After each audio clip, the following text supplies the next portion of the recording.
Well, thanks everybody. Welcome back after the break. We have an exciting session coming up for our community impacts and environmental justice.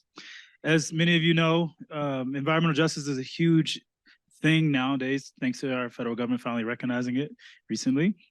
And for those who don't know, when it comes to wildfires, although a lot of us breathe the same air, our underrepresented groups are tending to breathe double what our counterparts are breathing. So in the African American community, as well as the Latinx community, it's almost double, as well as in tribal communities as well. So we have some guests here as our esteemed panelists who are going to speak to us with some goals of giving us the community perspective and kind of giving us a tribal representation and address kind of community concerns regarding these vulnerabilities as it relates to equity and historical perspectives. So some of the outcomes we expect to get out of this is kind of the improved understanding of the community practices, needs, and concerns. So I have my esteemed colleague here.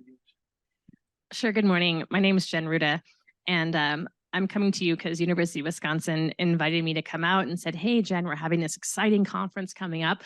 We know that you really are on the ground working with rural communities. Maybe you could come help us develop a community engagement panel. And somewhere in the middle there, I had the pleasure of meeting Belinda and Marko from Lomakasti. And I was like, oh my gosh, you guys just have to hear from these guys.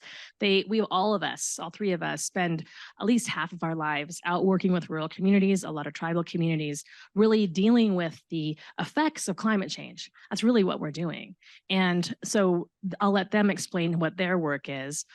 I can let you know a little bit about mine in case you have questions about that later. Instead of working specifically on wildfire and forestry, I actually work kind of on the nexus between forestry and energy. And so we're helping the tribes across the country develop their own renewable energy projects, but wildfire concerns come up every time when you're trying to site or expand renewable, the gen-ties to renewable power. So big electric transmission expansions are tied to this work. And so we end up finding that we're going to be working a lot together as we do regional planning for expansion of renewables to take into account the wildfire concerns. So I work both for a nonprofit that supports tribes nationally and also for a private consulting firm that supports groups that want to work with tribes or tribes themselves, or utilities that want better relationships with the tribal communities and trying to find solutions that really fit for everybody. So I'll invite our panelists up. Do you want to start with the video or presentation?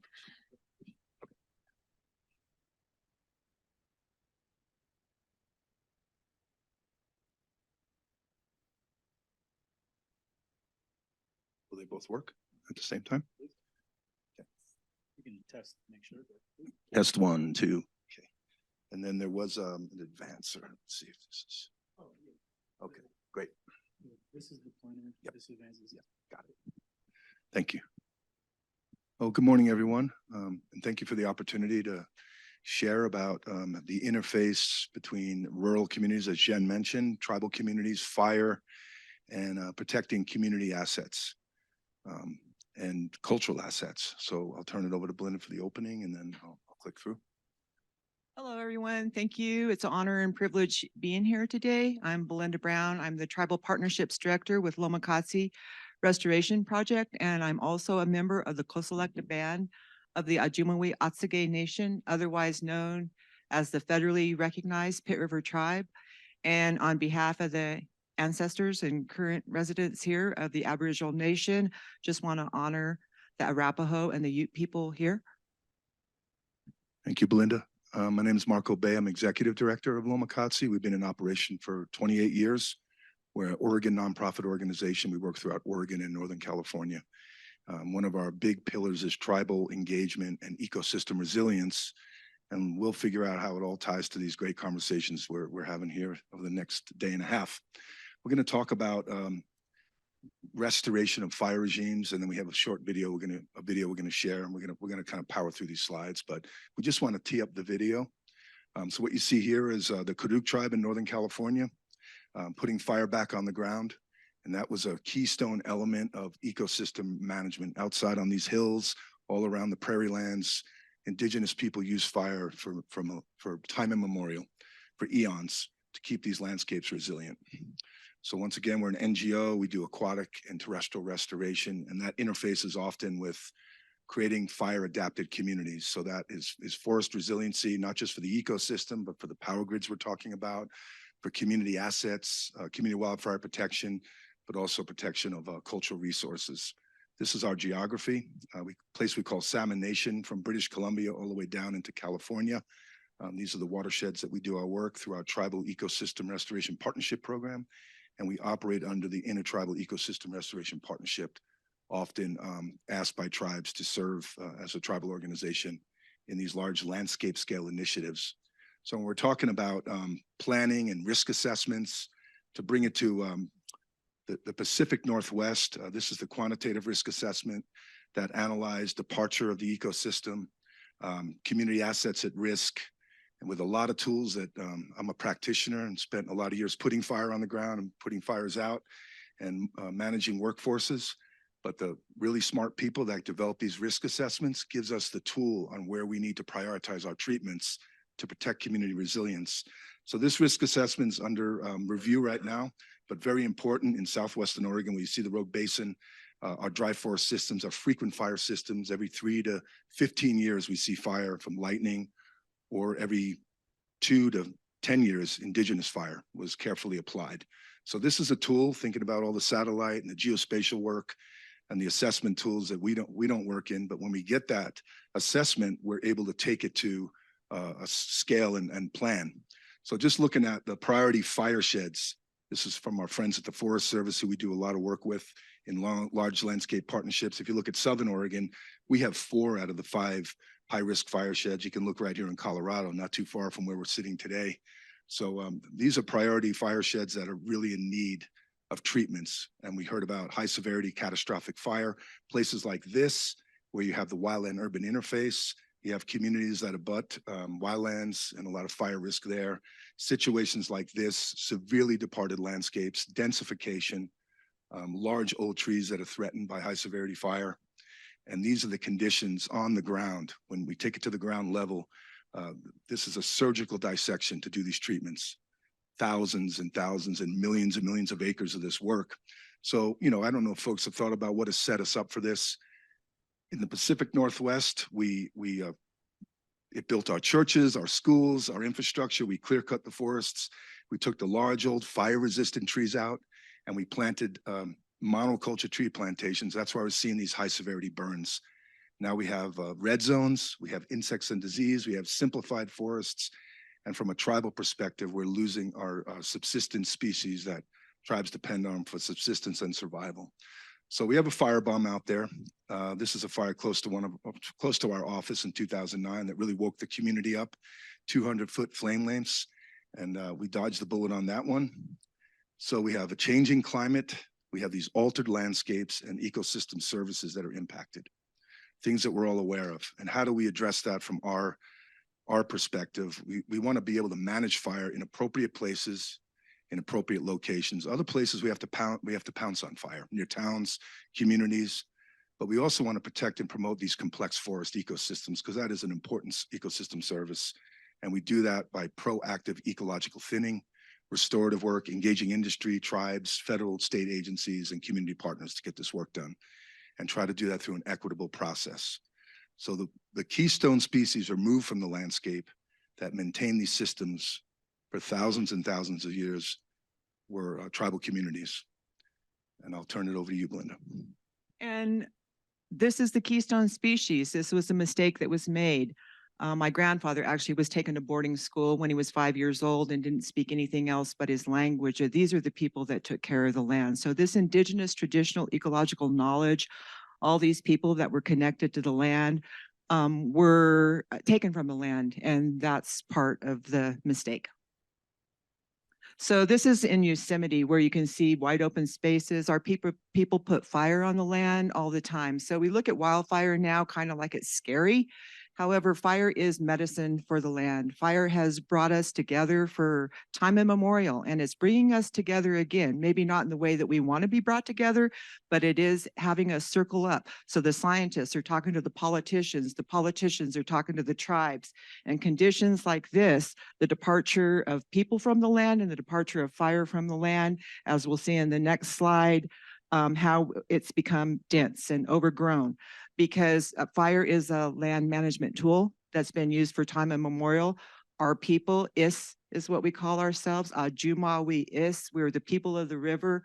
A lot of our people just have the name, the people.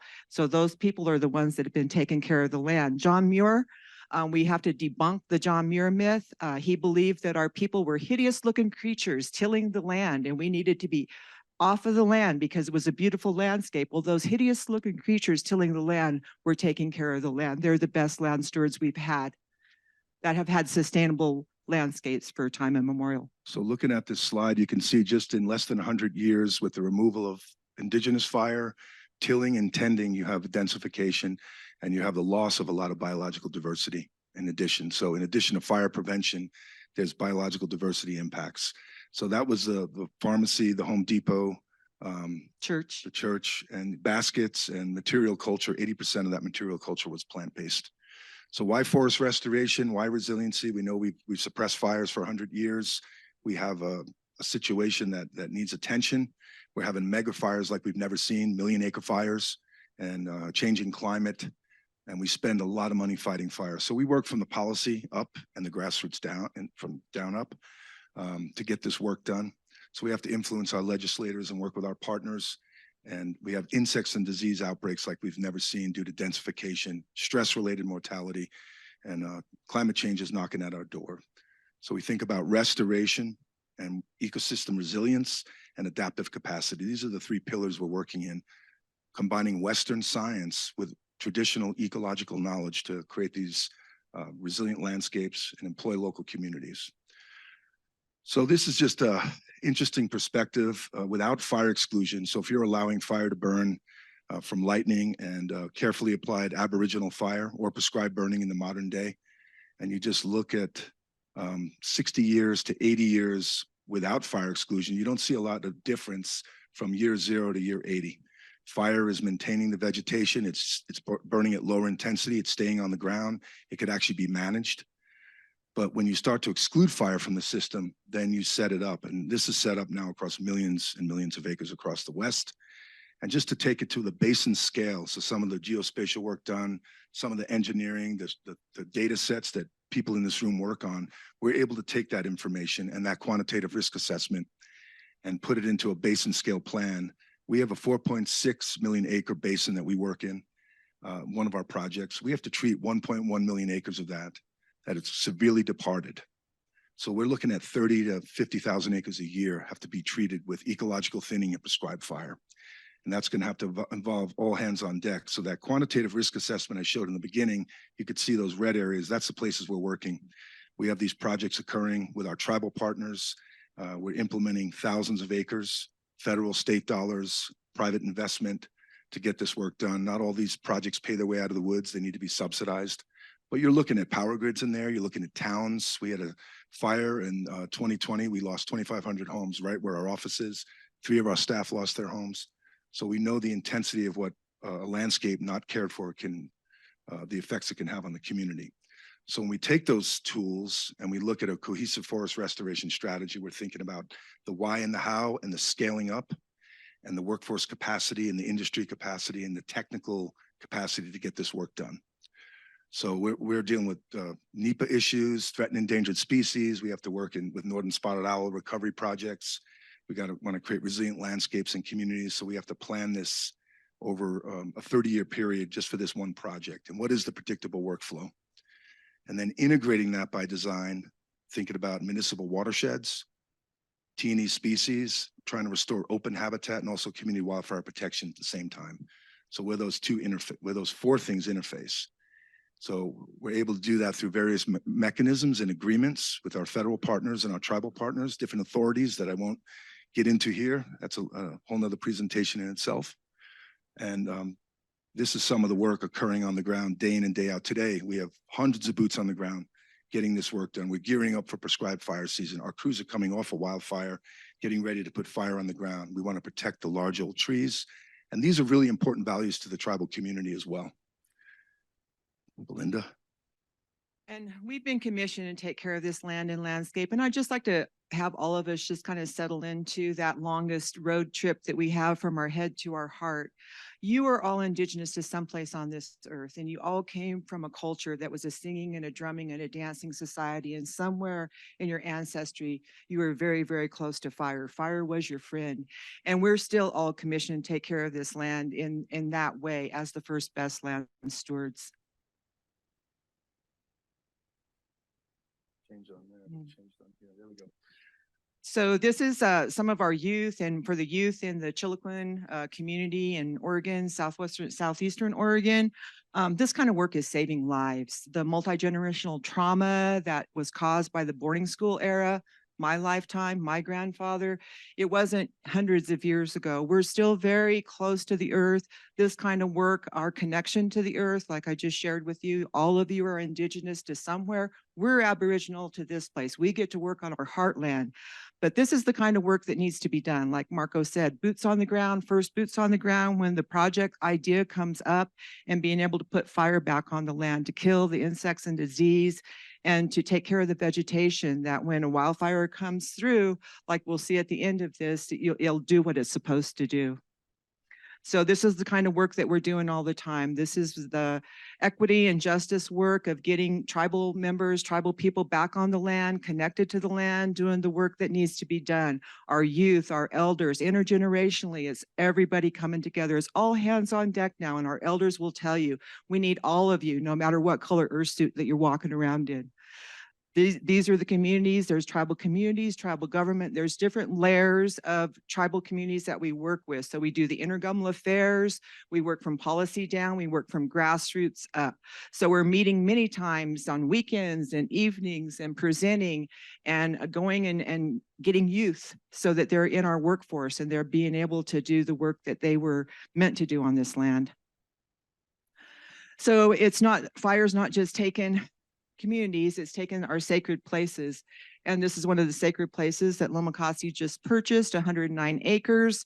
And as you will see in the next slide, the bootleg fire came through there, and you can see what it's doing now. This is a place where our people put ashes. It's the other thing that we need to think about when we're working in these forests and these landscapes. These were our churches. These are our sacred sites. So we're losing those sites, and we need to be responsible as far as what we're going to do to reforest and take care of them into the future for those future generations. In 2021, the bootleg fire in June was the largest fire in the country, and then California had a fire larger in the 1 million acre range. But you can see stand replacing fire, lots of habitat loss, lots of impacts with soil displacement. So that's a before and after. That photo was taken a few years before from that rock, and now we have crews on the ground trying to restore that impacted landscape. So I grew up near this area, and this is the Yapatikadu. So these were the people that ate paradiridia, or the wild carrot as they call it. And I grew up putting fire on the land, agricultural fire. So my dad, even though grazing is a bad practice, we came off the land like about this time of year, taking the cows off the land and put fire on the land. So even the old ranchers and farmers knew that practice, and they were taught by the first best stewards. So in one area we worked in where we did ecological thinning, when fire did come to that location, it stayed on the ground. So when we're thinking about social justice, community interests, in our rural communities, both from the timber side, the tribal side, the fire response side, there's a zones of agreement for this type of work. So that's a photo from 1930s. You could see the photo to the right is a densified forest in a similar location. And then there's the restoration work and the implementation. And then when that fire does come on the ground, that area in the center is the area we treated. The areas on each side are the areas that were not managed. So we still have old growth trees left. We actually removed 40 million board feet out of this project in an ecological way. Some people like to use the term vegetation clearing. We're doing ecological forestry. We're not just clearing, we are clearing some, but we're ecologically and spatially arranging the vegetation that when fire comes, it'll burn in a mosaic and it'll restore the ecosystem and gives us an opportunity to protect communities as well. But you see that all lands approach. This is the reservation where we live near, Fort Bidwell, 176 people in our town, 65% are native. And you can see Forest Service administered lands, BLM lands in the yellow. We have to work across all lands. To our tribal communities, it's all ancestral lands, no matter whose ownership it is, no matter who claims title to it. So we're implementing landscape scale projects in the millions of acres to get this work done. And that's tribal trust lands you're looking at there in the red. So all hands, all lands. And last summer, this is the fire that burned to the Fort Bilwell Indian community where we live, and the Barnes fire, and it stopped at the reservation line. So we have to plan projects, and we have to be cognizant there's different ownerships. Here's some of the work, the restorative work that is occurring to mitigate fire, but also restore cultural plants, as Belinda mentioned. So food sovereignty is sovereignty, and unfortunately, I'm going to go back. I'm picking on cows today, but when the cattle came in, they ate all our food. So this is a very important site that Professor O'Connell from the University of Utah has come out and done the work on since 1969. So this is Paradiridia. Those are the roots, and 85% of our food was gathered by our women. So this is the task that we were doing all the time, is gathering enough food to get through the winter. This year we were able to have 80 people come out from the greater community and the tribal community to dig these roots. And that was the part of his experiment that was missing, was the actual people tilling the land, like I was talking about earlier. This is what our women did a lot of. So the land was very well taken care of, loved, and provided us the subsistence that we have today. So that's how we're bringing tribal people together from different tribes. Believe it or not, we all didn't get along all that well before colonization either. So there was some rifts between our tribes. So this is bringing Pit River Tribe, the Ojibwe-Otsege Nation, the Fort Bidwell tribe, the Northern Paiute, the Gadutakid, and Gidu is groundhog. So the first thing that came out of the ground in the spring was the groundhog. So that's what we were called, is what we ate. You hear earlier I said Yapatikadu, that was the Paradiridia that we ate. So we were named for what we ate in the region that we lived in.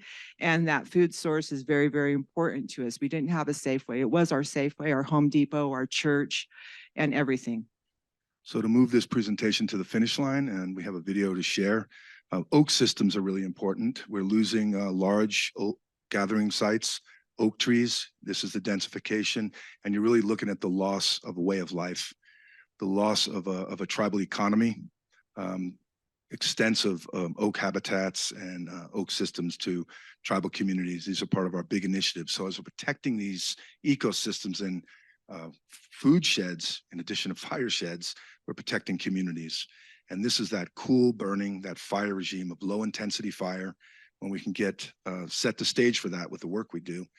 And it's being analyzed across from California all the way to BC, this system, with a suite of partners, science, tribes, and then taking it to a project level across 2 states. How do we prioritize where we're going to do our work and invest those resources? We have to use different tools and metrics to get there, and different ways of analyzing this investment, because we don't have enough money to treat all this ground, and we have to prioritize where that funding will go. So looking at the functional range, what's overdense, what level of habitat departure is there, and how do we prioritize those treatments? We're thinking about fire risk, we're thinking about habitat and severity and loss. So all integrated into an action plan to get this work done. Excuse these pulses. This is my daughter. The millennials are pretty good at what they do. And sometimes we're using industry. This is an old oak system that's been encroached upon due to the lack of fire. So you see, we can bring products out, we can employ local communities. And if you're thinking about power grids, there's another model here to engage tribes, even in consultation, even in Section 106 work. We're doing NEPA work from A to Z on these projects from the inception. So there's an innovative way to use tribal sovereignty for an all lands benefit under the direction and leadership of our tribal partners. So before we go to questions, I think we'll show the video. Is that appropriate? Okay. And can our kind friend help us with that?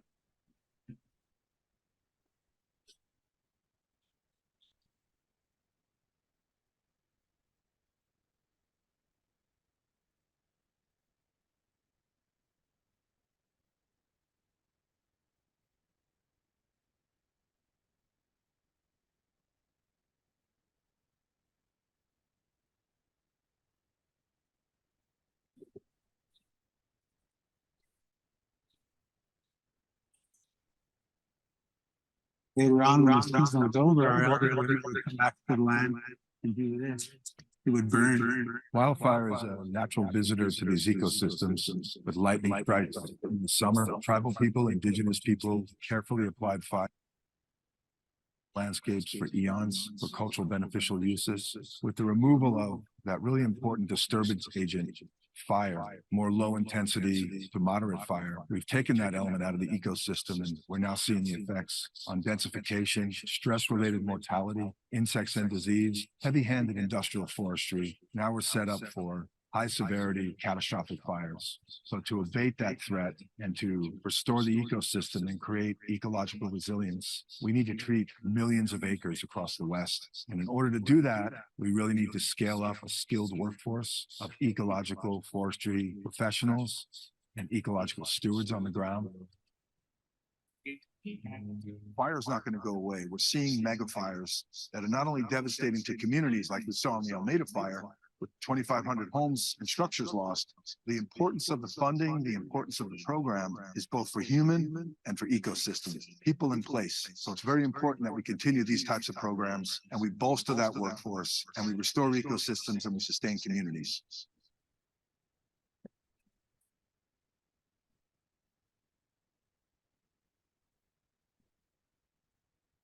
Lomakasti is a word that means life and balance, good life, a Hopi word. It began with a prayer. This is the work that goes along with walking out a prayer. My experience working with Lomakasti is that they really look out for the land. That's not a go in and clear cut kind of deal. It's a delicate thing to do in a rough manner. I feel like Lomakasti really has a good grasp on that. Lomakasti provides a lot of opportunities for like indigenous people, Latino communities. Not only does Lomakasti help people and get them opportunities, but it's also helping Mother Nature and being outside and taking care of her. So Lomakasti is doing a really good job with that. It's awesome to see women out here because definitely a male-driven industry. I'm ready to show everyone what we can do. Honestly, but like find yourself. Yeah, Yeah. Find yourself out here.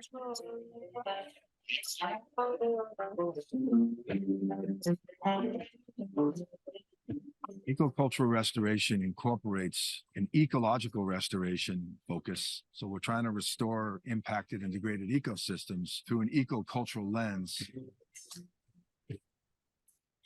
Getting fire back on the land and being able to marry our indigenous traditional ecological knowledge and the best practices of land management, of which fire was a tool and continues to be a tool. We're starting to see improvements where Lomakasti Restoration Project has been working for the last 18 years. We see a patch of ground that didn't burn. So active treatments do work, and prescriptions for our Mother Earth are really important. So it represents integrity and a reference to the past. We're in the area doing restoration projects for wildlife, deer habitat, eco-friendly work, introducing high-tech, which is indigenous, traditional, ecological knowledge, bringing it back. Hopefully for years and years, we've removed that. So we're bringing that workforce back through the youth and any tribal member that wants to be involved in this.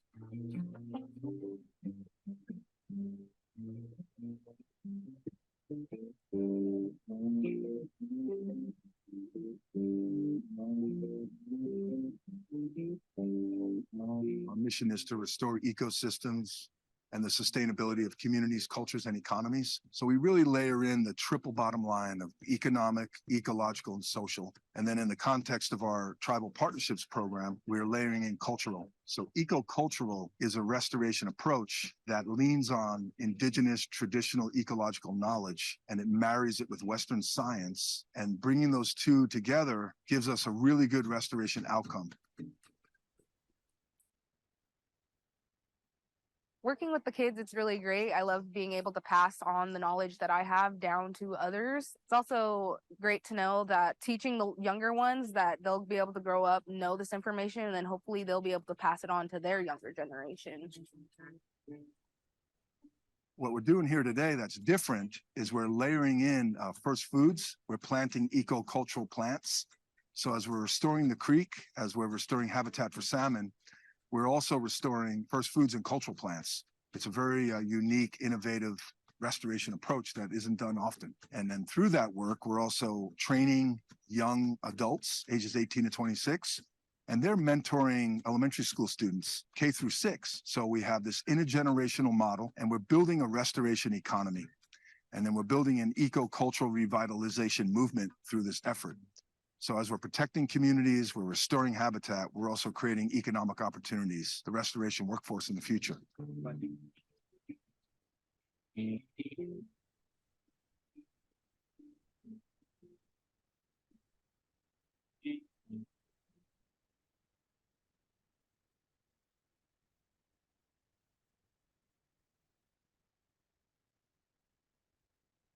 Currently out here on this burn unit, we have the Oregon Conservation Corps youth indigenous fire practices, something we call cold fire, low intensity, good for the land, good for the water, good for the soils, and good for the wildlife. All the training that they've gone through is very formal, very specialized, and recognized by the National Wildfire Coordinating Group and the qualification system, the 310-1. With all the training they've received from Lomakasti, they have many open doors. They could go to the federal agencies. They could work for their tribe in the Natural Resource Department. They could go to CAL FIRE. They could go to ODF. They could stay within the private sector or even start their own forestry business. And some of this could follow them over into the municipalities and to the structured fire side of the industry. What we're ultimately doing across the vast landscape, utilizing fire as a tool and reducing the hazardous fuels, is we're creating fire adapted communities. We're still in a massive rebuilding effort that has greatly affected lives. That speaks to how important this work is we have to do the work before the fire gets there so it can be managed. Today, we're training the crew in technical forestry skills. We're going to do post-treatment plots on ground that's been treated previously. The purpose of these plots is just to quantify the work that's been done on the ground. We brought out our laser range finders, our diameter tapes, our compasses, declinometers. These tools have been used for a long time in forestry. There's a lot of work out here as far as the technical side of things, gathering data, monitoring. There's a whole other side of forestry besides just running a chainsaw and being a boot pounder on the ground. These are really basic skills that get your foot in the door and can allow you to take your career to the next level.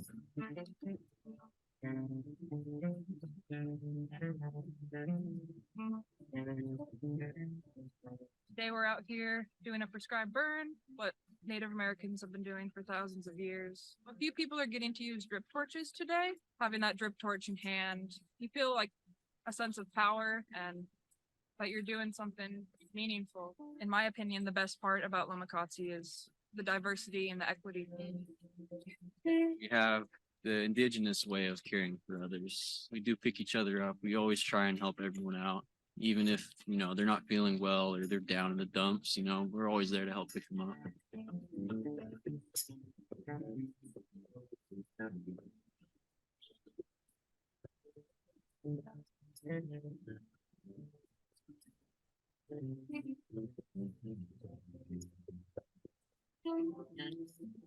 Poppy oak, the big pine, ponderosa pine. They tell a story for each one that's grown here. These pines have been here for hundreds of years and they've seen thousands of fires, thousands of people. These pines are a true testimony to time itself. You want these trees to grow and thrive, and you want to have trees like this to continue to grow. Nature is very important to everything that has to do with life.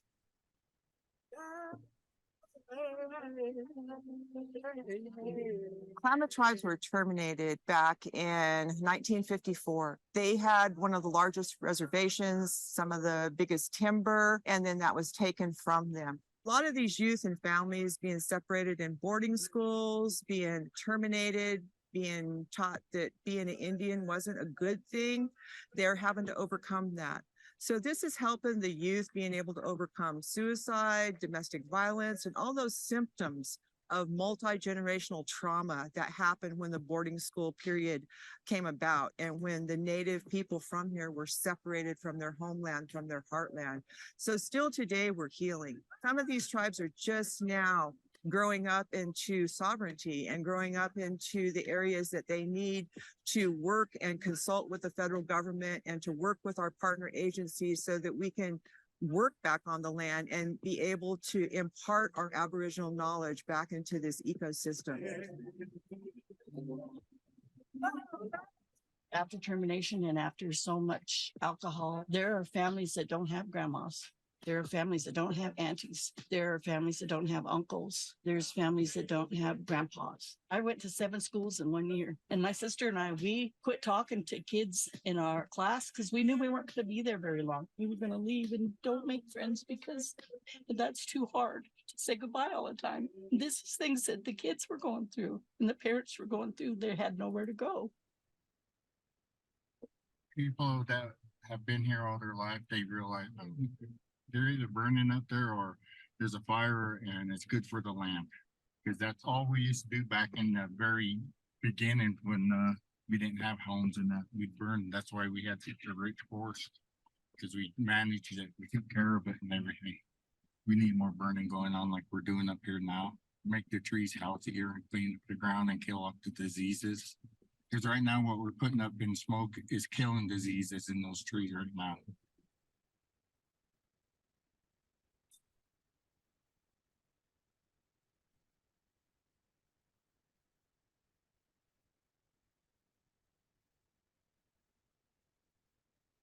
I welcome you to the Peak to Peak Reservation as an elder. I'm honored to have the opportunity to come today and speak before you.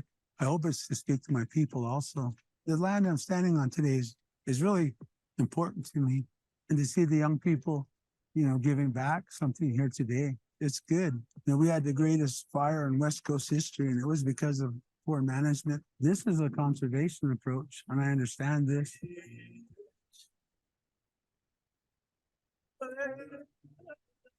Good to be back out here and doing this and being a part of it. I'm grateful to be out here.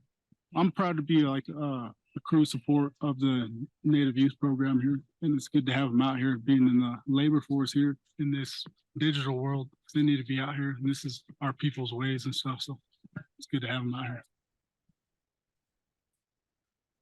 here. Somewhere along the line, we lost our way. We lost that honor and that part of being a true stewards of our land and protecting what takes care of us. I'd stand in the river with you and fish. I could build a fire at my camp and feed you something off the land and be very proud of it because, something that me or my kids or my family harvest. But now, it's like it's a war everywhere. I'm so tired of being called a trespasser in my land. It's not right. My wife's been telling me I should do something like this. I'm speaking from my heart today. Because a lot of my old people are going away. I thank you for giving me opportunity to speak from my heart. Because sometimes that's all you got.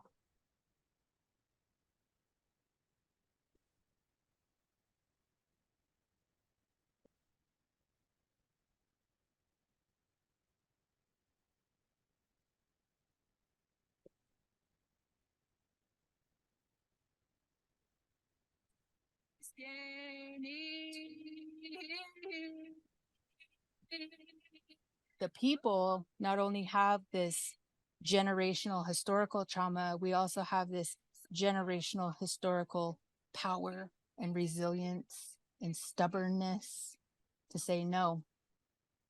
This is the vision I see, and this is the vision I'm going to continually walk towards until I actualize it. And this is a testament right here.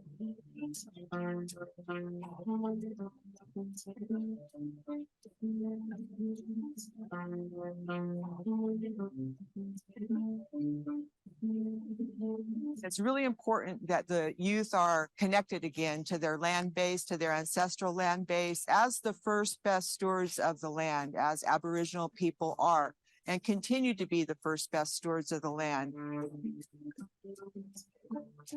Getting back to that reference system and the Aboriginal understanding of how we should live on this earth is something we're trying to educate all the time. So from cradle to the grave, food is our first medicine. Our elders will always tell you it's important that we eat what we gather, what we grow in the environment that we're in. That's always going to keep you healthier and living in the natural cycles of the earth, sea, and heaven.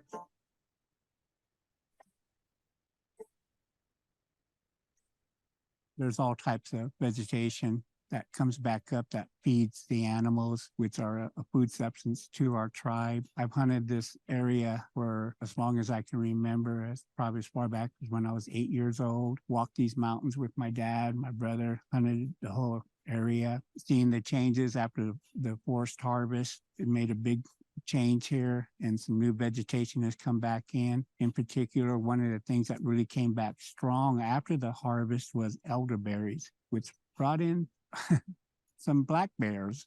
So we now have black bears in the area, and it's because of the forest getting back to its natural state and the vegetation coming back in that were drowned out by the tight crowns canopy of the forest. And now it's open and everything's coming back to life.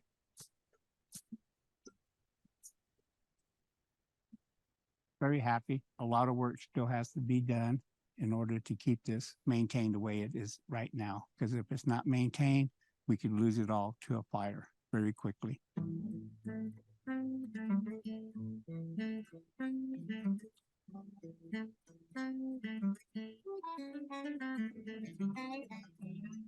You know, we all have responsibility to be a good citizen in the world, which is a given. Your personal life, your family life, your tribe, your people, the future generations, the land, the air, everything that basically is around you, you have a responsibility to take care of it. Everybody's included, everybody's treated fairly and equally. And that's within every tribe. That's probably one of the most important things.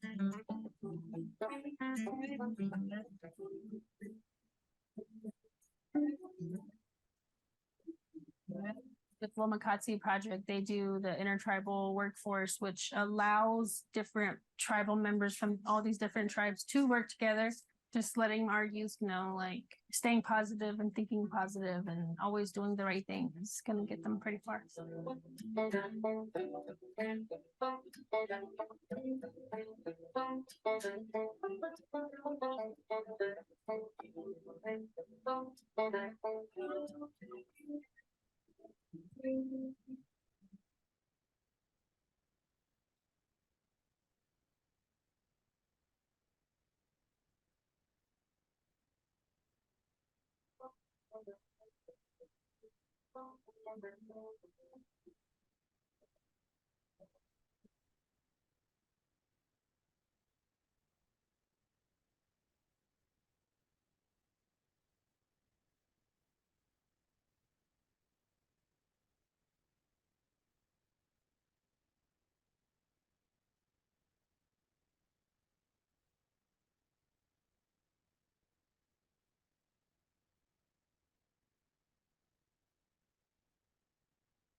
I really hope you all enjoyed that.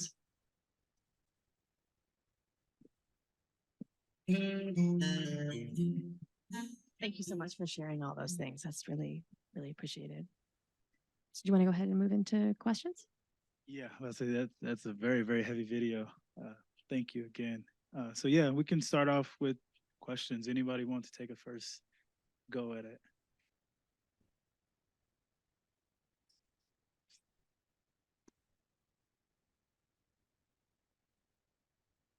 Hi, Paul Meyer from UW-Madison. I was hoping you could give us like a sense of scale. You know, there's a area that you're working in and you made the comment, you know, we don't have enough money or resources to do everything, so you're prioritizing. And I'm just wondering, from your perspective, you know, how that scales up, right? How much of this acreage that you would like to be treating every year and what sort of the time periods that you want to retreat it And if you can help us get our heads around that, for me, flying in here, it's also big, right? And that's what I want to help us understand. Well, that's a good check one. Yeah, as I shared on one of the slides, one basin, the Rogue River Basin in southwestern Oregon, it's the landscape is 4.6 million acres, and we know 1 million of those acres are ecologically departed and also pose risk to communities and infrastructure. So that's one piece of ground. 1 million acres, you're looking at about $3,000 per acre. So if you do the math there, it's expensive. And that doesn't include probably the NEPA analysis and the record of decision notice and all that work. So let's just say $5,000 an acre, keep it simple. So that's one basin, 1 million acres. And so 30,000 acres a year would be the trajectory for that piece of ground. But really across the entire West, we're looking at millions and millions and millions of acres, and each state has their own analysis. So scale is large. We're looking at the heavy lift of those initial treatments on forests that have been departed and haven't seen fire for 100 to 150 years, since Smokey the Bear came around and had a good idea initially and ended up being a bad idea at the end, and the removal of the people that stewarded the land. So this work is in perpetuity. We're not going to solve it with one treatment. If you think about ecosystem services, just like we maintain roads, we maintain infrastructure, the forests are part of that ecosystem service and that infrastructure. So it's forever. So it's mobilizing thousands of boots on the ground to get this work done. So that's more of a high level of what it would take. The scale is large and the need is large. Right now, with bipartisan infrastructure law dollars and IRA funds, we're able to get more ground treated than even the American Recovery and Reinvestment Act era. So we see an amazing opportunity both for rural and tribal communities in this space. And our budget's increased 82% just our little NGO in 1 year. And that doesn't take into account all of our tribal partners, all of the agencies. So it really is all hands on deck. And I don't have a final number for you, but it's large. Hey, Marko, how many seasonal workers do you guys have on the ground? Well, we employ internally it'll be 115 FTE, and probably on the seasonal side, a couple thousand. When it comes to contractors, and that's shorter term work, we're subcontracting out a lot of the work, and we're one organization in one geography. So there are other NGOs, and really the goal is to bolster tribal capacity from the A to Z, we call A to Z projects, cradle to grave, from NEPA to implementation.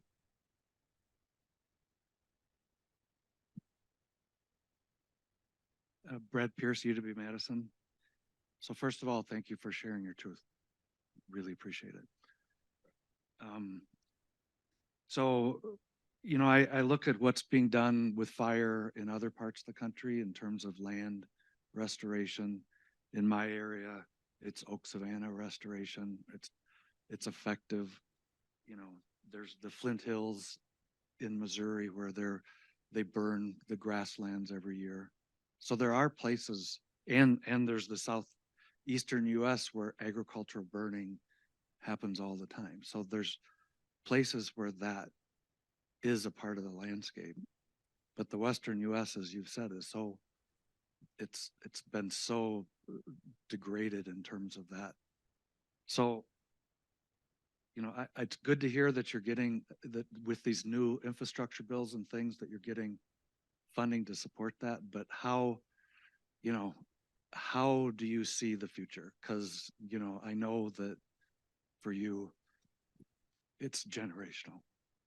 And so you're going to be a part of that very long-term solution. And do you see that starting on tribal lands and teaching others to do it more broadly, or how does that happen?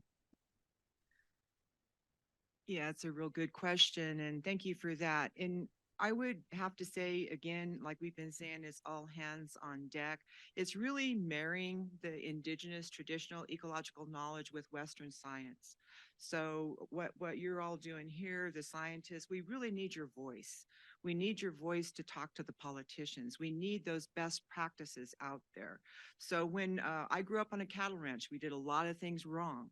And so now that we know better, like the saying is, we should be doing better. And it's really taken all of us to do that. So as we marry that Western science with traditional ecological knowledge, and we realize that we need a course correction here, and we need to really honor our connection with the land and the fire and the natural elements, the basic elements that we are all a part of, the earth, the sea, the air, all of that, the water. We need to honor that in each other, because we live in this digital world, like was spoken on the film. And I will say, having raised 8 children, that the beast that we're wrestling for the hearts of our children and our youth is technology. Technology is helping us here, and technology can help us. However, we need to get people connected back to the land, back to their roots, back to what we want in DC, a Department of Common Sense. So with all of us, that are here, I'm hoping we're all critical thinkers. We need to have some questions. We need to not just go along. I mentioned to somebody working at NASA here, it's like we need to follow the money that buys the science. And we need to have common sense about what we need to do on the land, because a lot of this is some common sense and common connection with people. This is very human work that we're doing. And at the end of the day, we're connected, we're behind the computers, technology all the day. And I probably some of you know that's not real connection. A lot of people are depressed in this technological world we live in. The pandemic didn't help us. So communication, I would encourage all of us to communicate more about the crisis that we're in, speak our truth, share our truth, and share this knowledge with other people that are going to be able to help us. So one interesting part, working in partnerships. So we work in these long-term agreements, 20-year agreements under different authorities. One of the main authorities we use is Stewardship Authority under the Farm Bill, which we helped influence back in the late 90s. Many trips to DC, congressional testimony to finally get zones of agreement. We have environmentalists on one side, industry on the other, and then the tribes often forgotten about within the mix. No disrespect today, didn't hear tribes mentioned once so far, right? And I'm really glad we're having this opportunity, and we thank you for that. Thank you, Jen, for that. One thing we see, we've been through 4 district rangers on one project, 3 forest supervisors. Our organization, from its inception, our board is multicultural, even though we have a tribally led program, and often we are commissioned as a tribal organization through tribal resolution.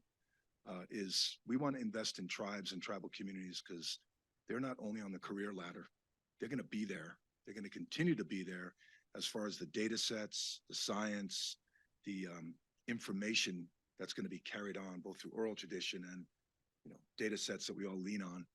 So I think for the long term, that's the type of place-based investment we need to be thinking about, even with the grids and infrastructure, and not just turning them over to contractors, but the tribes being the first people that are called, and giving the tribes the opportunity to build capacity in NEPA work, in environmental analysis, and supporting that, investing in that. There's some people making a lot of money on this work, and people, that's fair. People have livelihoods. Let's think about sharing some of those resources, and along with all the things we do, how do we bolster that capacity? How do we make that part of how we do business from the onset? We were just on a project the other day. We're doing culture and heritage surveys. We have an archaeologist on our team. We have a whole tribal workforce doing the survey work to get a project off the ground. From the onset of that project, our agency partners, the first thing they asked, what do we need to do to the tribes? Instead of a do it to you checklist that comes after the fact when a proposed action or a project is developed. The tribes usually hear about it last. And the amount of capacity in tribal departments and the amount of paperwork that tribes have to respond to on a daily basis is daunting. So that's where third-party NGOs that can help, other partners can assist. So it's just a different way of thinking on how we're all going to do business, because ultimately this is all ancestral land.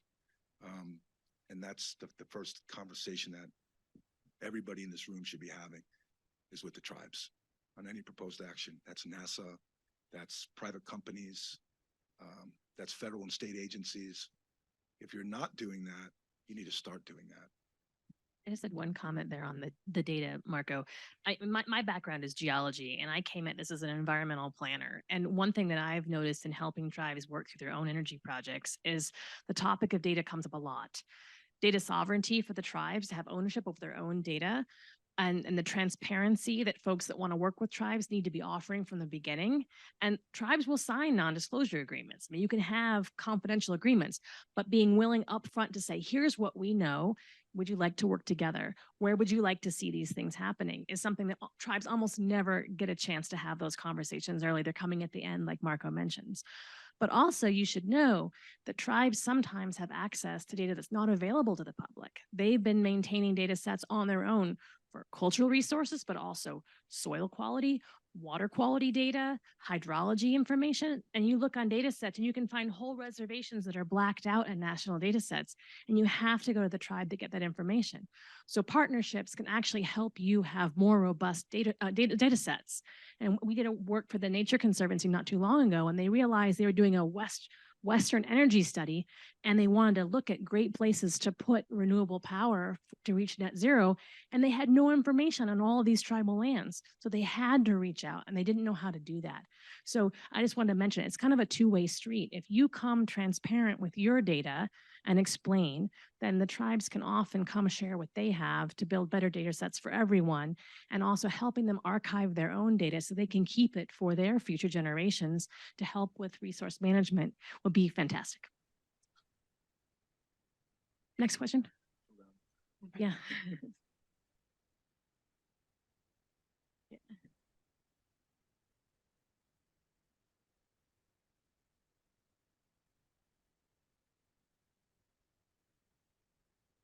Thank you so much for sharing your knowledge and the story of the tribe with us. It was a fantastic part of the whole seminar. I was wondering about the education side of it, especially in local colleges, how much the effort has been done to have this ecological knowledge be transferred. So if the student really see it, it probably also helps a lot for the healing of the whole community. I wonder if you can walk us through that. Yeah, thank you for that. And unfortunately, Native American history, Native American studies is just new. It's just trending. We're here because it's trending, because folks realize that our indigenous traditional ecological knowledge is important now. So it comes full circle. I say we get the big I told you so award. What we're doing is in Oregon, there's Senate Bill 13, and that was implemented in 2017 by the governor. So just now, the Native American history is being taught in schools. It's getting close to being taught in schools in California. Such a horrendous history. We're still here. We aren't supposed to be here. I mean, the fact that we're here is offense to a lot of people because we're supposed to be completely eradicated.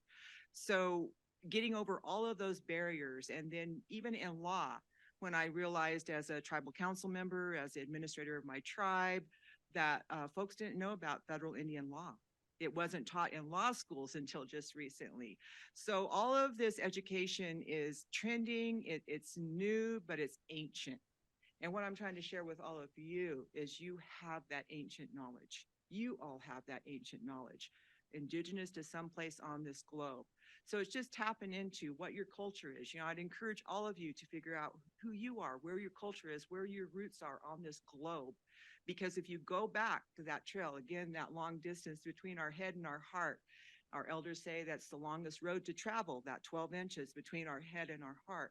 That's where we need to connect, and that knowledge is there in your DNA also. So even though we're teaching our knowledge, our history in the schools now, again, that's that education part of it. It has to be married with that spiritual component of who we are. And I say spirituality is not like religion. Spirituality is like a belly button. Everybody has one. And so to nurture that spiritual knowledge. And then also we have this on-ramp camp for natural resource career paths. So we have it pretty tight now. And it is best practices. They start out, we have 18 weeks of the program. And we start out the first aid, CPR, their incident command system, which came from the Forest Service in responding to these wildfires. So incident command system 100, 200, 700. It's taught through FEMA, Homeland Security. Then they get their SAW cert, their wildland fire cert, their cultural monitoring cert. And we're going to add the WFR, the Wilderness First Responder, and the cert, the Community Emergency Response Team. That's the full best practice module that we can give all of these youth from 18 to 30, the elements that they need, the components that they need to be able to do this work. So in that 18 weeks, they get the experience, they get the full package, certification and trainings. They could go into any career path and natural resources that they wanted to. And just to pick up on that, we're seeing a lot of, I would say, great infiltration from tribal members that are working for the federal agencies. One gentleman to check out is Dr. Frank Lake, who's got some great published works on behalf of traditional knowledge and ecosystem restoration and resilience. So we're seeing a lot of published materials make it in for peer review and into the regular science community. Belinda's talking about a grassroots up, and then partnerships with community colleges and Oregon State University and different higher education institutions. We're still forming, what does that look like? How do we bring a very impacted community into the fold and work with different Native studies programs? So integrating all of that, it's in development, our workforce boards at the local level. Workforce Innovation and Investment Act dollars, education dollars. So that's a whole nother part of it. The young people you saw in the video, they're living in a really tough community. One gentleman the other day, Seneca, who was speaking in the video about we pick each other up, and when you're down in the dumps, he shared with Forest Service leadership. There were 6 suicides last year of family members. It's that level of desperation, and giving folks a job and an opportunity is a pathway. They can go more on the hands-on kinesthetic learner path, or they can evolve into higher education and become leaders. We're going to have a tribal summit in Central Oregon, and we're inviting agency leaders that are Native to be on the first panel. How do you navigate being a tribal person and being a line officer in an agency? And how do you blend 2 worlds? And what was your pathway to get there? So those are the types of forums we're creating. So I don't know if that answered your question, but traditional knowledge there's a lot of published works. Forgotten Fires is a great book to check out. What's the other one from Kat? Tending the Wild. So the Native community has leaned on researchers, has become researchers themselves, and have shared that indigenous knowledge, and they are the PhDs of the community from grassroots up. So. Yeah, we have time for one question or 2 short ones. Do you? You two, the last questions. I have a very short question. Hi, thank you for the introduction and the video. That was great. I saw you mention disease in the slides and also in the videos. I'm wondering, can you provide your perspective on the connections between the diseased and trees with pests? Are these trees more likely to burn in your practice and in nature?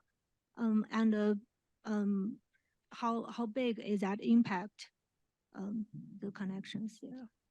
So just to speak the question back to you. So trees that are impacted and diseased, and the scale of that impact across the landscape, and how does our mitigation efforts ameliorate that? Is that so? In that one landscape you're looking at, we're having a massive die-off from flat-headed borer beetle, and that's a Douglas fir beetle. And even on the Front Range, you go out of Rocky Mountain National Park, you'll see mountain pine beetle. So regardless of the landscape and the disease, if you think of all of us in this room, we're going to hang out together for 100 years right here now and cough on each other. And it's going to be challenging. So there's impacts for nutrients, soil, resources. So it's an epidemic. Insects and disease across the landscape, across those millions of acres. And we can't treat those everywhere. So fire and smoke, and there has been some research done on this. A gentleman named Marty Main on smoke ameliorating the effects of insects in forest stands. The smoke itself mitigates insects in the trees, and the fire on the ground ameliorates the population of insects on the ground. And then the density management work reduces the stress-related mortality. So that's the simplest way to answer it. Yeah, and if you could get a picture of it, I try to share this with people so they might understand if there's any gardeners in the room. It's like we have a forest that's like an overgrown carrot patch. And so if anybody's planted carrots, you know you have to pick out the carrots so that you have good, healthy carrots. That's what it looks like right now. And then they're so close, they're just sharing diseases. And so our women put fire on the ground a lot because they burn for the cultural plants, for their basket materials. Like I said, that was our whole grocery store, Home Depot, church, everything to us. So it was very well managed and cared for through fire on the land. A lot of those patches, a lot of the burning was done by our women. We're intimidated in front of all these scientists. So we'll have our last Equations. we'll have our last question, and then we'll go to break. Yes, thank you. My name is Sergio Guerrero with the Air Pollution Control Division here in Colorado. And my question has to do with air quality. There had to be specific considerations when to do these prescribed fires. You know, to make sure that the humidity is right, that the winds are low and stable. Do you also take into consideration like air quality, whether like there's going to be an impact because of these prescribed fires on some monitors? I used to do work in Kansas, and like ranchers do the same thing. You know, they love burning because then you get grasses that are healthier, stronger, that give better cattle. You know, so. I don't know if you could speak about those considerations, and maybe also about what you do in particular to contain those fires. I think that the fires that we hear about are like the ones from New Mexico that happened last year. One of the largest fires. It was a prescribed fire. It survived like a snow event and all that. So maybe you can speak to that as well. Yeah, I'll try to make it brief here. So we do work with local DEQ, and often trying to get them to allow for different burn opportunities. We're burning the right time of year, hopefully the right time of year in the right setting. In the context of the tribal community, sometimes we have to burn in fire season to achieve the resource objective. But smoke monitors are part of the equation, close coordination with smoke management and on the state level, and then Environmental Protection Agency engagement on the national level for the need of prescribed burning. So really careful monitoring and careful application. Not to say we don't have intrusions, because we do at times, but last summer we had 7 weeks of smoke where I weren't even able to see that clock up there. That's how dense the smoke was from wildfire. So thinking about, there's a big community messaging effort as well. Community engagement, we have a whole communications ops team. A little smoke now for amelioration of large smoke later. And we realize prescribed fire is not going to solve all the problems, and we can't burn everywhere in every condition at every moment in time. You mentioned the southeast longleaf pine system where they're burning, I mean, thousands and thousands of acres. In the west, it's very complex, especially in this WUI setting. Look at Boulder and its relationship to these hills. So a lot of careful coordination, and loss of prescribed burns constitutes about 1% of overall prescribed burning. And Chief Randy Moore from the Forest Service, you know, they after that New Mexico burn, they put a limit on fire. They stopped all prescribed burning, got the outreach together, but realizing we need to do a better job of engaging the community and actually being very sensitive to elders or people with respiratory issues. In our small rural communities, we've actually come up with the funding to have those folks move out of the area and lodge them, because without fire, we're going to continue to see more of it. So on the policy end, and then on the leniency end of air quality conditions, so we can get fire on the ground the right moment, the right time. But it's not a one size fits all. It's complicated. Yeah, and just to speak to that too, I'd have to say the social license that's built in these communities, even Ashland, where one of our offices is the community outreach and engagement. We really do need to educate everybody. And for our area that lost 2,500 homes in 2020, when we started putting fire up again and prescribed burning, we had a community outcry. What are you doing to us? You're re-traumatizing us.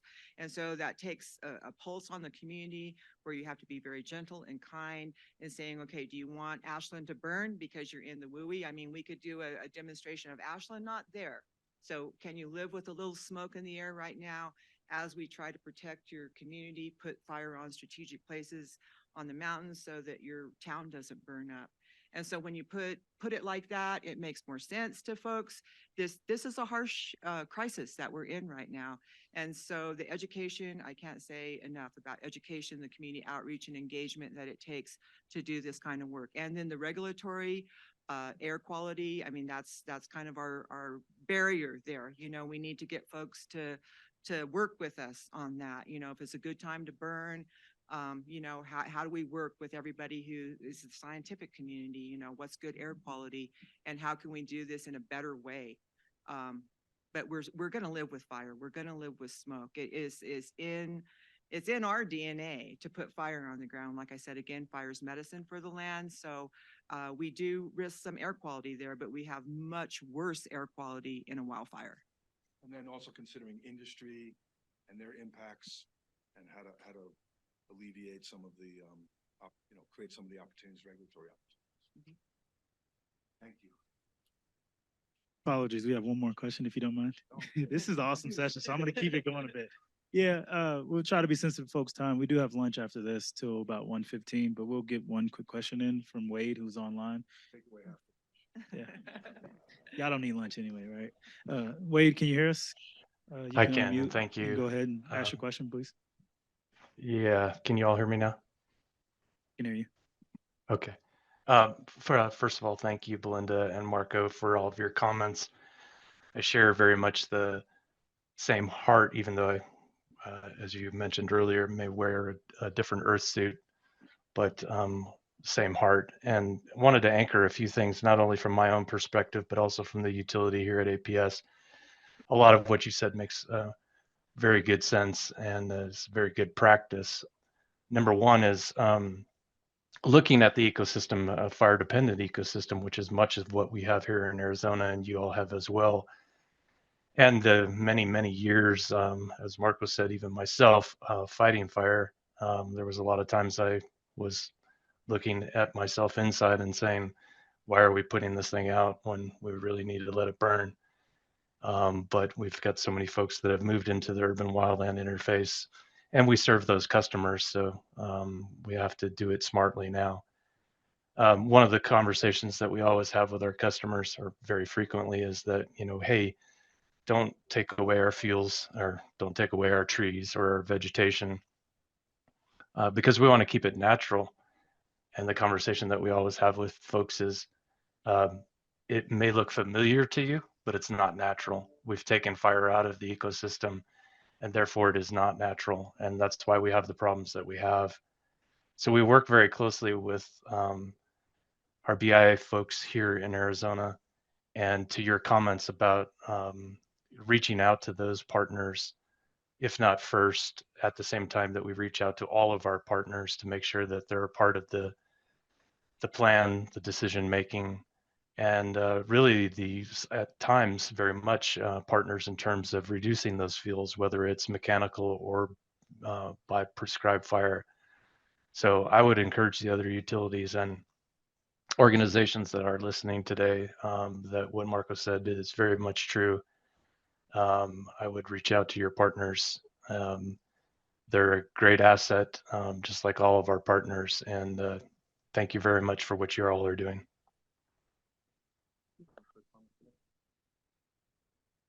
Yeah, thank you for that. And thinking about one thing that really wasn't mentioned, and we do work in these forest collaboratives. So they have governance charters, they have memorandums of understanding. As Jen mentioned, you know, some of the disclosure for information and data with our tribal partners. So federal agencies, state agencies, nonprofit organizations, industry and tribes to really create that governing space to scale up this work and get this work on the ground. And thinking about the utility component, maybe as you walk away from this conversation, you know, how do we create and bolster that workforce opportunity with tribes and rural communities So we're not outsourcing contractors from out of state. We're hiring local people. We're layering in a workforce development program into that infrastructure protection. And also educating the public. There are places we need to be a little heavy-handed and create some fuel breaks. And then there's places we need to be more sensitive, obviously. So once again, one size doesn't fit all. And thank you for your comment there. That's helpful to know we have another firebug in the room. And in addition to ramping up the work, I think it's really important to ramp up the collaboration because there isn't, if you do a lit review, there's not enough out there about this. And we don't have enough out there with Native voices reporting on as part of the collaborative science. And I am actually also working on my PhD now, and I'm working with Dr. Grace Boltail at University of Wisconsin-Madison on some work. And one of my goals is to reach out to other Native researchers in the forestry, in the energy space, and work together on getting this information out. So I highly encourage you to contact Belinda and Marko, contact me. We're more than happy to be conduits to other researchers in this space. You don't have to go it alone. It may seem overwhelming. How am I going to find the right folks to connect with? We can help you. We can help you with collaborations with Native colleges. We can help you with collaborations with folks that are on the ground, working in nonprofit space and industry, collecting really valuable data, and they could use your help in understanding how to make that applicable to wider audiences. So please help us get that message out and work with us. And thank you so much for your time today. Thank you.